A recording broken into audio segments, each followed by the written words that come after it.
Everyone, welcome back to my YouTube channel. तो कैसे हैं आप सभी? मस्त होंगे। सो गाइस, एलविश यादव की नई वीडियो आ गई है जिसका टॉपिक बीजेपी के ऊपर है।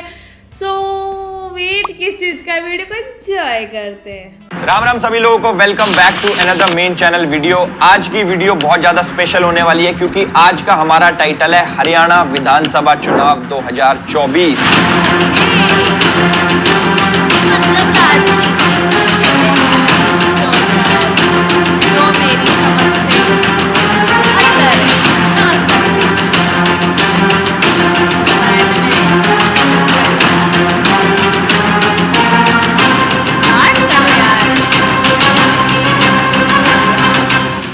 हरियाणा में बीजेपी ने कमाल कर दिया, ऐसा कमाल जो पहले कभी भी नहीं हुआ था, ऐसा कमाल जिसकी उम्मीद किसी ने भी नहीं करी थी, ऐसा कमाल जिसे देख के कांग्रेस वाले एकदम शॉक्ड रह गए। राजनीति को जानने वाले लोग एक बारी को कह रहे थे कि भाई इस बारी हरियाणा में पक्का कांग्रेस चुनाव जीतेगी, लेकिन रिजल्ट आया तो सबके सब हैरान रह गए। गाइस, आज मैं आप लोगों को बताऊंगा कि लास्ट मोमेंट पे कैसे पासा पलट गया। जिस बीजेपी को लोग कह रहे थे कि हरियाणा में हार जाएगी, वो आखिर जीत कैसे गई। हरियाणा ने ऐसी कौन सी स्ट्रैटेजी अपनाई जिसने बीजेपी को हरियाणा में ऐतिहासिक जीत दिला दी, तो आज मैं आप लोगों को बताऊंगा, तो वीडियो एंड तक देखें। बीजेपी वाले जश्न मना रहे हैं, मिठाइयां बांट रहे हैं, खुशियां मना रहे हैं। गाइस देखो, जश्न तो मनता है क्योंकि हरियाणा के 58 साल के इतिहास में बीजेपी ने बहुत बड़ी अचीवमेंट हासिल करी है। मैं आपको बता दूं, सन 1967 में जब हरियाणा राज्य बना था, ऐसा पहली बार हुआ है कि जब किसी एक पॉलिटिकल पार्टी ने हरियाणा में तीसरी बार जीत की हैट्रिक लगाई हो। यानी भाई अभी तक जितनी भी पॉलिटिकल पार्टीज आई हरियाणा में, कोई भी लगातार 3 बार चुनाव नहीं जीता था, लेकिन बीजेपी ने कमाल करके दिखा दिया और इस जानदार शानदार जबरदस्त जीत के हीरो बन के सामने आए हैं हमारे हरियाणा के सीएम साहब नायाब सिंह सैनी। जैसे ही मालूम पड़ा कि हरियाणा में बीजेपी जीत गई है, नायाब सिंह सैनी को प्रधानमंत्री नरेंद्र मोदी जी, गृह मंत्री अमित शाह जी और बीजेपी अध्यक्ष जेपी नड्डा जी समेत तमाम दिग्गज बधाइयां देने लगे। आपको यहां मैं बता देता हूं कि 2024 के लोकसभा चुनाव के बाद यह विधानसभा का पहला चुनाव था। भले ही लोकसभा में बीजेपी के 240 सीट आई, लेकिन हरियाणा में बीजेपी ने बता दिया कि मोदी जी की नीतियों में, बीजेपी की प्लानिंग में बहुत दम है। हरियाणा की यह जीत ना सिर्फ ऐतिहासिक है, बल्कि इसलिए भी बहुत बड़ी है क्योंकि बीजेपी 2009 के चुनाव में सिर्फ 4 सीट हासिल कर पाई। उसने जीत की हैट्रिक लगा के हरियाणा में सारे चुनावी रिकॉर्ड ध्वस्त कर दिए। सबसे पहले मैं आपको कुछ आंकड़े बता देता हूं। विधानसभा की 90 सीट वाले हरियाणा में 2009 के चुनाव में बीजेपी को सिर्फ 4 सीट मिली थी। बिल्कुल सही सुना भाई तुम लोगों ने, सिर्फ 4 सीटें। और कांग्रेस के पास उस टाइम पे 40 सीटें थी। इंडियन नेशनल लोकदल ने 31 सीटें जीती थी और अन्य के पास 15 सीटें थी। इसके बाद 2014 का चुनाव आया। इस साल नरेंद्र मोदी जी पीएम बने थे। मैं नरेंद्र दामोदर दास मोदी ईश्वर की शपथ लेता हूं कि मैं विधि द्वारा स्थापित भारत के संविधान के प्रति सच्ची श्रद्धा और निष्ठा रखूंगा। 2014 में बीजेपी ने 47 सीटें जीती, तब कांग्रेस ने सिर्फ 15 और आईएनएलडी के खाते में 19 सीटें आई, जबकि अन्य के खाते में 9 सीटें। इसके बाद 2019 के चुनाव में बीजेपी ने एक बार फिर से सरकार बनाई।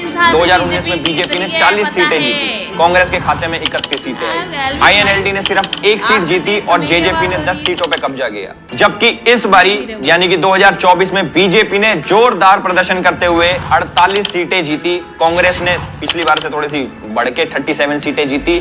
आईएनएलडी के खाते में 2 और बाकी जो इंडिपेंडेंट खड़े हुए थे उनकी 3 सीटें आई। यानी कह सकते हैं कि बीजेपी की ये जीत पहले की जीतों से बड़ी है, इसलिए हरियाणा में नायाब सिंह सैनी का डंका बज रहा है और बीजेपी के कार्यकर्ता जश्न में डूबे हुए हैं। देखो भाई, एक बात मैं बता देता हूं कि हरियाणा चुनाव में नायाब सिंह सैनी के चेहरे पे जनता ने मुहर लगा दी है, लेकिन जीत के असली हीरो तो हमारे प्रधानमंत्री नरेंद्र मोदी जी हैं। दरअसल लोकसभा चुनाव के बाद हरियाणा विधानसभा के चुनावी नतीजे सीधे सीधे नरेंद्र मोदी जी और राहुल गांधी की साख से जुड़े हुए हैं, क्योंकि राहुल का पूरा चुनावी अभियान मोदी मैजिक की एक्सपायरी डेट पे आधारित था। मतलब साफ है, आम चुनाव के बाद टॉप गियर में दौड़ रही राहुल की सियासी गाड़ी के आगे हरियाणा चुनाव के नतीजे किसी स्पीड ब्रेकर से कम नहीं है। चुनावी प्रचार के दौरान राहुल ने बार बार यही दावा करा था कि हरियाणा में कांग्रेस का वनवास खत्म होने वाला है और बीजेपी का सफाया तय है, लेकिन चुनावी नतीजों ने राहुल की सीट के कैलकुलेशन की पूरी गणित को फेल कर दिया। राहुल को भरोसा था कि जवान, किसान, पहलवान और संविधान के मुद्दे पे जैसे परिणाम लोकसभा चुनाव में मिले, हरियाणा में उससे भी अच्छे मिलेंगे। मतलब एक बारी को देखो, मैं पर्सनली बोलता हूं मैं आपको, मैं भी ये सोच रहा था कि इस बारी कांग्रेस आएगी क्योंकि लहर उसी साइड की थी, हवा उसी साइड की थी। लेकिन हरियाणा के परिणाम बताते कि चुनाव में मोदी की गारंटी चल गई, कांग्रेस की गारंटी नहीं चली। विकास के दावे चल गए, अदानी अंबानी का मुद्दा नहीं चला। सबका साथ सबका विकास का मंत्र चल गया, मोहब्बत की दुकान का शिफुआ नहीं चला। दामाद दलाल खर्ची पर्ची चल गई, कांग्रेस की संविधान, सियासत, जाति गिनती नहीं चली। यहाँ तक कि बीजेपी का महिला, किसान, नौजवान भी चल गया। कांग्रेस की एमएसपी, अग्निवीर और बेरोजगारी जैसे मुद्दे नहीं चले। इसलिए राहुल गांधी की उम्मीदें ताश के पत्तों की तरह बिखर गई। हरियाणा वालों ने राहुल के मुद्दों को खारिज कर दिया और ये बता दिया कि हरियाणा वालों की पहली पसंद बीजेपी है। देखो जी, हरियाणा को 7 कल्चरल और पॉलिटिकल जोन में बांटा जाता है। 7 में से 4 इलाकों में बीजेपी ने 2019 के मुकाबले बहुत सीटों में इजाफा किया है। बागड़ साउथ और मेवात बेल्ट में कोई अंतर नहीं आया है। आपको इन 7 कल्चरल और पॉलिटिकल जोन के बारे में बता देता हूं, अब तुम ध्यान से सुनना। सबसे पहले इसके अंदर आता है जीटी रोड बेल्ट। दिल्ली से चंडीगढ़ को जाने वाली रोड, अगल बगल में 6 जिले जीटी रोड बेल्ट में आते हैं। इसमें आता है भाई साहब पंचकुला, कुरुक्षेत्र, पानीपत, यमुनानगर, करनाल और अंबाला। इसमें हमारी टोटल 23 सीटें शामिल हैं। इन जिलों की आबादी का एक बहुत बड़ा हिस्सा 1947 में बंटवारे के बाद पाकिस्तान से आए हुए पंजाबी हैं। 2014 में इस बेल्ट से बीजेपी ने 21 और 2019 में 12 सीटें जीती थी। वहीं इस बार बीजेपी ने यहां से 14 सीटें जीती हैं। दूसरा हमारा आता है बांगर बेल्ट। पंजाब से लगे हुए हरियाणा के 2 जिले जींद और कैथल बांगर बेल्ट में आते हैं। इन दोनों जिलों में कुल 9 सीटें हैं। 2014 में बीजेपी ने इनमें से 2 सीटें जीती थी, 2019 में 3 सीटें और इस बारी इंक्रीज हो गया भाई बीजेपी का। यहाँ पे बीजेपी ने जीती इस बार 5 सीटें, यानी 2 सीटें बढ़ी। इस इलाके में भूमिगत जल का स्तर बहुत ऊंचा है, यानी कि पानी बहुत ऊपर है जमीन में, जिसके चक्कर में यहाँ पे खेती बहुत बढ़िया होती है। तीसरी बेल्ट आती है देशवाल बेल्ट। इसे जाट लैंड भी कहा जाता है। इस बेल्ट में 3 जिले आते हैं, रोहतक, झज्जर और सोनीपत। इस जिले में कुल 14 विधानसभा सीटें हैं। बीजेपी ने यहां से 2014 में 4 सीटें, 2019 में सिर्फ 2 सीटें और इस बारी 2024 में विधानसभा के चुनाव में 4 सीटें जीती हैं। अगली आती है हमारी बागड़ बेल्ट। राजस्थान और पंजाब से सटे इस इलाके में बागड़ी बोलने और पंजाबी वोटर्स हैं। इस बेल्ट में 5 जिले हिसार, सिरसा, फतेहाबाद, भिवानी और चरखी दादरी आते हैं। इनमें कुल 21 सीटें हैं। जाट वोटर डोमिनेंट एरिया है।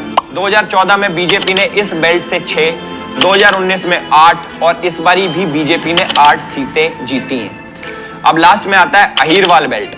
अहीर बाहुल्य इलाका जिसमें 3 जिले रेवाड़ी, महेंद्रगढ़ और हमारा गुड़गांव। इसमें यहाँ पे टोटल सीटें विधानसभा की 11 हैं। 2014 में बीजेपी ने यहाँ पे 11 सीटें जीती थी, 2019 में 8 सीटें जीती और इस बारी बीजेपी ने 10 सीटें जीती। इसके बाद आता है हमारा साउथ हरियाणा। उत्तर प्रदेश से लगे पलवल और फरीदाबाद जिले इसके अंदर आते हैं। यहाँ पे 9 सीटें सिर्फ गुर्जर वोट डिसाइड करते हैं कि कौन सी पार्टी आएगी, कौन सी नहीं आएगी। यहाँ पे बीजेपी ने 2014 में सिर्फ 3 सीटें, 2019 में 7 सीटें और पिछला नतीजा दोहराते हुए इस बार भी बीजेपी ने यहाँ से 7 सीटें जीती हैं। उसके बाद आता है हमारा मेवात। हरियाणा के मेव, यानी कि ये मुस्लिम डोमिनेटेड एरिया बहुत ज्यादा है। इसके अंदर आता है नूह, मेवात, मतलब ये सारे इकट्ठे ही आते हैं, जिसमें टोटल 3 सीटें हैं। 2014 और 2019 में बीजेपी को यहाँ से कोई सीट नहीं मिली। इस बार भी बीजेपी को यहाँ से सेम भाई कोई सीट नहीं मिली। हमारे मुस्लिम भाई जितने भी हैं वोटर, उन्होंने बीजेपी को 1% भी नहीं जिताया। यहाँ पे 70% आबादी मुस्लिम लोगों की है। लेकिन मजेदार बात यह है कि इस बार जाटों के गढ़ में बीजेपी ने बहुत शानदार प्रदर्शन करा है। हरियाणा में बीजेपी ने लगातार तीसरी बार जाट वर्सेस नॉन जाट के फॉर्मूले पे चुनाव लड़ी। हालांकि चुनावी मैनेजमेंट के बदौलत बीजेपी ने जाटों के गढ़ में भी घुसपैठ की है। बीजेपी ने 22 नई सीटें जीती। इनमें 7 सीटें जाट, बहुल, बागड़ और देशवाल बेल्ट में आती हैं।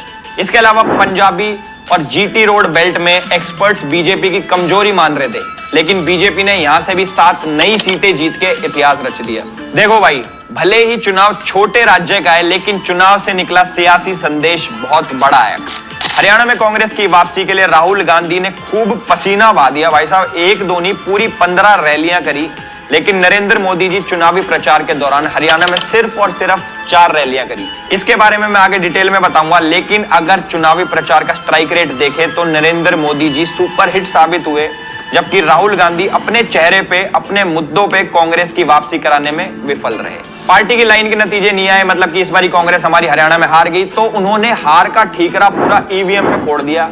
जी हां, हारने के बाद हार स्वीकार करने की बजाय कांग्रेस कह रही है कि भाई साहब ईवीएम हैक हो गई, ईवीएम में गड़बड़ी है। वो अपनी कमियों पे चर्चा करने की बजाय ईवीएम पे चर्चा करते हैं। मुझे एक चीज समझ में नहीं आती, हमारे पूरे देश में इतने सारे राज्य हैं जहां पे कांग्रेस हार जाती है, वहां पे वो सीधा लेके आ जाते हैं भाई साहब ईवीएम हैक है, बीजेपी ने ये गड़बड़ करी है, वो गड़बड़ करी है। जहां पे बीजेपी हार जाती है, मुझे ये समझ नहीं आता कांग्रेस का मुंह तब क्यों बंद हो जाता है कि भाई यहाँ पे ईवीएम में ये दिक्कत नहीं है, वहां पे भी तो ईवीएम में दिक्कत हो सकती है अगर सोची जाए तो। खैर, अब कुछ भी बोल लो भाई, हमारे सामने नतीजे आ चुके हैं कि बीजेपी जीत गई, कांग्रेस हार गई। लेकिन मैं आपको कुछ ऐसे फैक्टर्स बताऊंगा जिससे आपको पता लगेगा कि बीजेपी कैसे जीती और कांग्रेस को हार का सामना कैसे करना पड़ा। देखो, पहला फैक्टर था टिकट का बंटवारा, कि किन किन लोगों को टिकट दी जाए। विधानसभा चुनाव के पहले बीजेपी ने 30 सीटों पे कैंडिडेट के टिकट बदल दिए। ट्रेंड्स के मुताबिक इनमें से 22 से ज्यादा कैंडिडेट जीते। ऐसे समझाता हूं मैं तुम्हें ढंग से। देखो, बीजेपी ने कुल 90 सीटों पे कैंडिडेट खड़े करे, उसमें से 48 कैंडिडेट्स जीते, यानी कि 56% की जीत परसेंटेज। वहीं बीजेपी ने 30 सीटों पे टिकट बदले, जिनमें से उनको 22 जीते, मतलब 30 में से 22 जीते, तो 73% का सक्सेस रेट आ गया। यानी बीजेपी का जो टिकट बदलने का फॉर्मूला था वो काम कर गया और बीजेपी ने हरियाणा में जबरदस्त जीत हासिल करी। दूसरा मैं आपको फैक्टर बता देता हूं बीजेपी की जीत का, वो ये है कि चुनाव से पहले हरियाणा का मुख्यमंत्री उन्होंने चेंज कर दिया। आरएसएस के बैकग्राउंड और पंजाबी समुदाय से आने वाले मनोहर लाल खट्टर जी 9.5 साल तक हरियाणा के सीएम रहे। चुनाव से 6 महीने पहले मार्च 2024 में हमारे खट्टर साहब की जगह नायाब सिंह सैनी जी को बीजेपी ने सीएम बना दिया। बीजेपी ने प्लान करा कि अगर नायाब सिंह सैनी को सीएम बनाया जाता है तो हरियाणा की करीब 44% आबादी बीजेपी की ओर आ जाएगी। इसके अलावा बीजेपी ने अपना आंतरिक सर्वे करवाया और सर्वे से मालूम चला कि किसान आंदोलन और महिला पहलवानों के विरोध के कारण खट्टर जी के खिलाफ एक नेगेटिव लहर है। अगर ये मुख्यमंत्री रहे तो चुनाव में नुकसान हो सकता है, इसलिए पहले खट्टर साहब को हटा के नायाब सिंह सैनी जी को सीएम बनाया गया और फिर चुनाव प्रचार के दौरान भी उन पे नकेल कसी गई। इसलिए मनोहर जी हमारे ज्यादातर चुनाव के प्रचार में नदारद रहे। यहां तक कि जितने भी पोस्टर्स छपते थे पॉलिटिक्स रिलेटेड, उसमें खट्टर साहब का चेहरा भी नहीं दिखाया गया। पीएम नरेंद्र मोदी जी ने हरियाणा में 4 रैलियां करी, इनमें से केवल 1 रैली में खट्टर साहब मौजूद रहे। बड़े बड़े राजनीति के विशेषज्ञ कहते हैं कि भाई अगर हम कंपेयर करें मनोहर जी को और नायाब सिंह सैनी जी को तो बहुत फर्क है, क्योंकि जो नायाब सिंह सैनी जी हैं ये बहुत ज्यादा डाउन टू अर्थ है और लोगों के काम खट्टर साहब से पहले करा के देते थे। तो ये एक मास्टर स्ट्रोक साबित हुआ हरियाणा के चुनावों से जस्ट पहले। अब मैं आपको बताता हूं तीसरा फैक्टर। देखो जी, हरियाणा में 36 बिरादरी हैं, इनमें से 27% के साथ सबसे बड़ी कम्युनिटी है जाट। बीजेपी ने गैर जाट की राजनीति करनी शुरू करी। ऐसा कहा जाता है कि बीजेपी जनरल कैटेगरी के लोगों की पार्टी है, इसलिए बीजेपी ने ब्राह्मण, पंजाबी, बनिया और राजपूत वोटों को लेके एकदम कॉन्फिडेंट थी कि भाई साहब ये तो हमारे वोट हैं, ये तो कहीं नहीं जाने वाले। इसलिए बीजेपी ने पिछड़े और दलित वोट बैंक को भी मजबूत करने की कोशिश करी। ये फॉर्मूला 2014 और 2019 के बाद इस बार भी कामयाब रहा। मैं आपको ढंग से समझाता हूं। देखो, हरियाणा में शेड्यूल कास्ट की आबादी है 20%, जिनके लिए 17 सीटें रिजर्व हैं। 2019 में बीजेपी ने इनमें से 4 सीटें जीती। इस बार बीजेपी ने शेड्यूल कास्ट के लिए रिजर्व 8 सीटों पे जीत दर्ज करी है। इतना ही नहीं, हरियाणा के ज्यादातर गैर जाटों ने किसान, पहलवान और जवान के मुद्दों पे अपना मत अलग रखा। उनका मानना था कि ये मुद्दे केवल जाटों के हैं और इसलिए उन्होंने बीजेपी के पक्ष में खुल के वोट करा। अब मैं आपको हरियाणा में बीजेपी की जीत की चौथी वजह बताता हूं। ये वजह है दुष्यंत चौटाला की जननायक जनता पार्टी का कमजोर होना। इससे बीजेपी को फायदा हुआ। आप पूछोगे कैसे, तो भाई तुम्हारा भाई समझाता। देखो, 2019 के चुनाव में जेजेपी ने 10 सीटें जीती थी। 10 सीटें बहुत होती हैं भाई। इसमें से 5 बागड़, 4 बांगर और 1 जीटी रोड बेल्ट की सीट थी।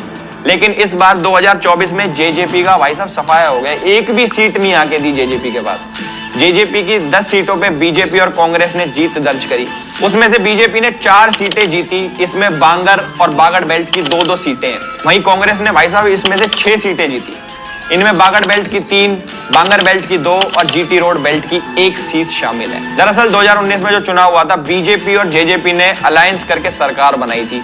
जेजेपी के दुष्यंत चौटाला जी डिप्टी सीएम बने थे, लेकिन मार्च 2024 में जेजेपी ने अलायंस तोड़ दिया और बीजेपी से अलग चुनाव लड़ने का फैसला करा। 2019 में जेजेपी के साथ हुए अलायंस का फायदा 2024 में बीजेपी को हुआ और जेजेपी के हिस्से क्या आया? 0। पॉलिटिकल पंडितों का मानना है कि जेजेपी और आईएनएलडी की पॉलिटिक्स को गैर जाटों ने नकार दिया। साथ ही 2019 में जेजेपी ने बीजेपी के खिलाफ चुनाव लड़ा था। इसके बाद में अलायंस कर सरकार बना ली थी। इससे जेजेपी का कोर वोटर पार्टी से नाराज हुआ। ऐसे में जेजेपी की सीटों पे बीजेपी सपोर्ट मिला और बीजेपी ने हरियाणा में जीत दर्ज करी। हरियाणा में बीजेपी की जीत का 5वां फैक्टर मैं आपको बताता हूं। देखो, बीजेपी ने हरियाणा में करीब 150 रैलियां करी हैं। इसमें से 4 रैलियां प्रधानमंत्री खुद आके करी उन्होंने, 10 रैलियां गृह मंत्री अमित शाह जी ने करी। मोदी जी वाली रैलियों ने करीब 20 सीटों को कवर कर लिया, जिसमें से करीब 10 सीटों पे बीजेपी ने जीत दर्ज करी। इसके अलावा यूपी के हमारे सीएम साहब योगी आदित्यनाथ जी आधा दर्जन सभाएं करी उन्होंने हरियाणा में। साथ ही 40 से ज्यादा केंद्रीय मंत्री और सांसदों ने बीजेपी के लिए वोट मांगे। वहीं दूसरी तरफ कांग्रेस ने सिर्फ 70 सभाएं करी। इनमें से 4 रैली और 2 रोड शो विपक्ष के नेता हमारे राहुल गांधी जी ने करी, जबकि प्रियंका गांधी ने 2 सभाएं और राहुल जी के साथ 1 रोड शो करा। कांग्रेस के राष्ट्रीय अध्यक्ष मल्लिकार्जुन खड़गे ने 2 रैलियां करी। इस चुनाव में कांग्रेस की 70 सभाओं पर बीजेपी की 150 रैलियां भारी पड़ी और बीजेपी ने हरियाणा में शानदार जीत दर्ज करी। बीजेपी की जीत के 6ठे फैक्टर की और बात करते हैं। हरियाणा कांग्रेस के नेताओं का एकजुट ना होना, आपस में लड़ते रहना, क्योंकि कांग्रेस हरियाणा में जीत को लेकर आश्वस्त थी और बीजेपी बहुत ज्यादा कंफ्यूज थी कि इस बारी भाई साहब राह आसान नहीं रहने वाला। उसने बहुत ही करीबी से कांग्रेस के भीतर के अंदरूनी झगड़े का फायदा उठाया। बीजेपी ने कांग्रेस में भूपेंद्र सिंह हुड्डा जी बनाम कुमारी शैलजा की लड़ाई को खूब हवा दी। टिकट वितरण में हुड्डा खेमे में ही चली गई और ज्यादातर उम्मीदवार वही बने जिन पर पूर्व सीएम का हाथ था। शैलजा इससे असहज भी हुई और उन्होंने चुनाव प्रचार से दूरी बना ली। इतना जरूर है कि राहुल गांधी जी ने एक रैली में दोनों को हाथ मिलवाया और संदेश देने की खूब कोशिश करी कि भाई साहब सब कुछ ठीक है, कोई लड़ाई वड़ाई नहीं है, दोनों दोस्त हैं, मगर सब कुछ ठीक नहीं था।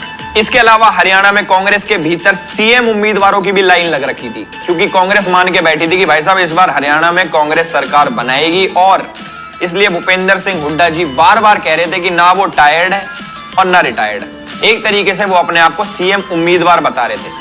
दूसरी नंबर पे थी कुमारी शैलजा, जो दलित चेहरा थी, महिला भी थी और मानकर चल रही थी कि इस बार उन्हें ही सीएम बनाया जाएगा।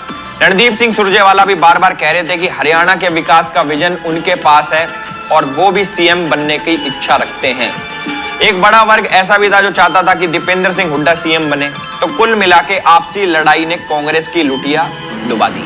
देखो जी, कुछ साल पहले तक एंटी इनकम्बेंसी को चुनाव में एक नियम की तरह माना जाता था, लेकिन केंद्र में मोदी सरकार के आने के बाद इसमें बदलाव देखने को मिला। सत्ता विरोधी लहर सत्ता के पक्ष में जाती दिख रही है। 2014 के बाद चुनाव में एक ऐसा शब्द इन्वेंट हुआ जो पहले हमें सिर्फ क्रिकेट में सुनाई पड़ता था। जी हाँ, उसका नाम है हैट्रिक।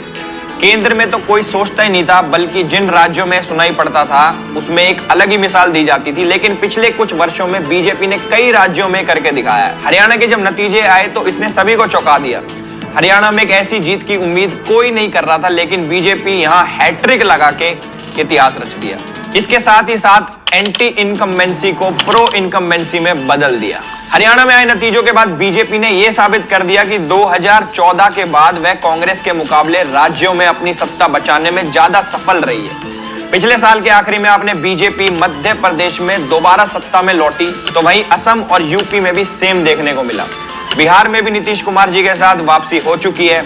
इन सब के बीच गुजरात को भी नहीं भूला जा सकता, जहां पे पार्टी 1995 से सत्ता में है। कर्नाटक, हिमाचल जैसे कुछ राज्य जरूर बीजेपी के हाथ से छूट गए, लेकिन इसके बावजूद बीजेपी एंटी इनकम्बेंसी को प्रो इनकम्बेंसी में बदल रही है। वही कांग्रेस महज 5 साल की सत्ता के बाद ही अपने राज्य को खो रही है। ये सेम चीज आपको देखने को मिल सकती है छत्तीसगढ़ और राजस्थान में। इतना ही नहीं, कांग्रेस बीते 14 सालों में एक भी राज्य में सरकार बचाने में सफल नहीं रही। बीजेपी देखो ऐसे बहुत सारे राज्यों में कर चुकी है। राजनीति हो या खेल, जो जीतता है उसी का सिक्का चलता है। ऐसा नहीं है कि हार के बाद लीडरशिप पे सवाल नहीं उठते। अभी हाल में लोकसभा में सीटों का कम होना और उपचुनाव में हारने के बाद सवाल उठने लगे हैं कि भाई साहब कहीं मोदी जी का जादू कम तो नहीं होने लगा है। लेकिन हरियाणा के नतीजों के बाद फिर डंके की चोट पे कहा जाएगा कि मोदी के खिलाफ सत्ता विरोधी कोई लहर नहीं है, ना केंद्र में और ना ही राज्यों में। एक और बीजेपी ऐसा कर रही है तो वही 2014 के बाद कहीं भी किसी भी चुनाव में कांग्रेस ऐसा करने में कामयाब नहीं रही। अब ये सवाल उठता है कि बीजेपी के मुकाबले कांग्रेस पीछे क्यों रह जाती है। तो मैं आपको बता दूं कि पंजाब में कांग्रेस सत्ता में थी, उसे वहां से भी सत्ता गंवानी पड़ी। छत्तीसगढ़ में यह माना जा रहा था कि यहाँ पे तो कांग्रेस दोबारा सत्ता में लौटेगी, लेकिन भूपेश बघेल भी चुनाव हार जाते हैं। राजस्थान में भी कांग्रेस ऐसा नहीं कर सकी। हरियाणा में इस बार भी सारे एग्जिट पोल बता रहे थे कि इस बार ही तो कांग्रेस पक्का जीतेगी भाई, लेकिन ऐसा नहीं हुआ। राजनीति के जानकारों का मानना है कि कांग्रेस पार्टी चुनाव में बड़े कदम उठाने से हिचकिचाती है, वहीं बीजेपी अपने सीएम चेहरे को बदलने में भी देर नहीं करती, जबकि कांग्रेस राज्य में मजबूत नेता के दबाव में आ जाती है और सही निर्णय नहीं ले पाती। तो कुल मिला के बात मैं ये बोलना चाहूंगा कि हमारे हरियाणा के चुनाव खत्म हो चुके हैं विधानसभा के, और इसमें बीजेपी जीती है। और जो स्ट्रैटेजी बीजेपी ने रखी वो मैं आपको इस वीडियो में समझा चुका हूं। होप करता हूं आप ये वीडियो अपने दिमाग से कान खोल के सुनेंगे और आप लोगों को समझ आएगा कि मैं इसमें क्या चीज समझा रहा हूं। मैं किसी पार्टी से भाई साहब नफरत नहीं करता कि मैं कांग्रेस से नफरत करता हूं, किसी पार्टी से। सब लोग मेरे लिए बराबर हैं। जो हमारे देश की डेवलपमेंट चाहते हैं हम उनके साथ हैं। तो वीडियो को करते हैं यहीं पे खत्म, और इस वीडियो को जितना हो सके शेयर करना और अपने यार दोस्तों को बताना कि भाई ऐसे जीती है, देखो बीजेपी भाई ने बताई ना ऐसे जीती। और ऑल्सो एक यूट्यूबर है एलविश यादव करके, उसने एक बहुत बढ़िया वीडियो निकाली थी हरियाणा चुनाव से पहले, तो मे बी वो भी काम कर गई हो थोड़ी बहुत, तो 1-2 सीट हमने भी जिताई होगी। ठीक है जी, like comment share subscribe. Seriously guys मैं मतलब पॉलिटिकल में इतना इंटरेस्ट नहीं लेती हूँ और ना ही मैं किसी को वोट करती हूँ। सीरियस सच बताऊँ मैं किसी को ना मैं बीजेपी को वोट देती हूँ, ना मैं कांग्रेस को देती हूँ, ना अदर किसी पार्टी को। अदर तो मैं किसी को जानती नहीं, लेकिन इनकी आज की वीडियो में पता चला कि 2 पार्टियाँ और है जिसको मैं बिल्कुल और नहीं जानती। वेल यार, आप लोग के सजेशन से क्या लगता है कि देखो मैं बताऊँ, बीजेपी काम बहुत बढ़िया करती है, मैं सीरियस। और ना कांग्रेस के पास दिमाग नहीं है, आपस में लड़ते वड़ते, तो कांग्रेस को तो ऐसे भी सपोर्ट नहीं करती मैं। कचरा होती ना कचरा, वो पार्टी कांग्रेस सीरियसली। और बीजेपी के पास दिमाग है तो यार वो ये बहुत ज़्यादा लेती, कसम से इतना ज़्यादा कर दिया ना। आने वाले 15 साल जब से नरेंद्र मोदी आया है ना, तब से देश का विकास तो बहुत ज़्यादा हो रहा है, बहुत ज़्यादा नाम भी हो रहा है भारत का। लेकिन ये बहुत महंगाई कर दी यार। लेकिन सीरियसली बीजेपी जीती, मुझे बहुत खुशी हुई, क्योंकि कांग्रेस कचरा है गाइस। सीरियसली कोई मेरे को गाली दे या फिर कुछ भी बोले, लेकिन कांग्रेस कचरा पार्टी है, आपस में लड़ती झगड़ती, बुद्धि नहीं, दिमाग ही नहीं है उनके। तो मैन लीडर राहुल गांधी में दिमाग नहीं, कहता कुछ हो रहा है करता कुछ हो रहा है। वेल आपको आज की वीडियो कैसी लगी और ये वीडियो सबको शेयर कर दो। और मैं आपसे रिक्वेस्ट करती हूँ यार कि यार बीजेपी को सपोर्ट किया करो, लेकिन एक रिक्वेस्ट हो रही है कि बीजेपी को बोलो यार थोड़ी ये कम करे, बहुत बढ़ा दी है, क्योंकि मेरे खर्चे नहीं उठ रहे। सो गाइस मिलते हैं ऐसे नेक्स्ट वीडियो, तब तक के लिए बाय बाय।